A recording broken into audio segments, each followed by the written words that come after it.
ಅಲ್ಲಿಂದ ನನ್ಗೆ ಯಾರು ಏನ್ ಮಾಡ್ತಿರೋ ಗೊತ್ತಿಲ್ಲ. ನಾಳೆ ಬೆಳಿಗ್ಗೆ ಒಳಗೆ ಅಲ್ಲಿಂದ ಮೂವ್ ಆಗ್ಬೇಕು ಕಂಬ.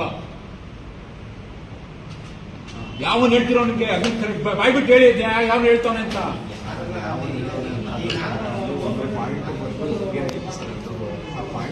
ನಾನು ಹೇಳ್ತೀನಿ ವಾದ ಮಾಡಬೇಡಿ. ವಾದ ಮಾಡಕ್ ಇಷ್ಟ ಅಲ್ಲಿ ಮಾಡಕ್ಕಿಲ್ಲ ಅಂದ್ರೆ ಕೆಲಸ ಬಿಟ್ಬಿಡೋದು. ಈಗ ನೀರು ಕೇಳಕ್ ಹೋದ್ರೆ ರೇಟಿಂಗ್ ಮೇಲೆ ಎಲ್ಲ ಇತ್ತೀಚಾಗ ರೋಡ್ ಇದ್ದಾಗ ರೇಟಿಂಗ್ ಪೈಪ್ ಅಲ್ಲಿ ಕಲೆಕ್ಷನ್ ಕೊಟ್ಬಿಟ್ಟೆ ಗುಡಿಪಿನಾದ್ರೆ ಏನ್ ಮಾಡ್ತೀವಿ ಅಂತ ಕೇಳ್ತಾರೆ ನನ್ನೇ. ಅದೇ ಆರ್ಸಿಂಗ್ ಆಯ್ತು ರೋಡ್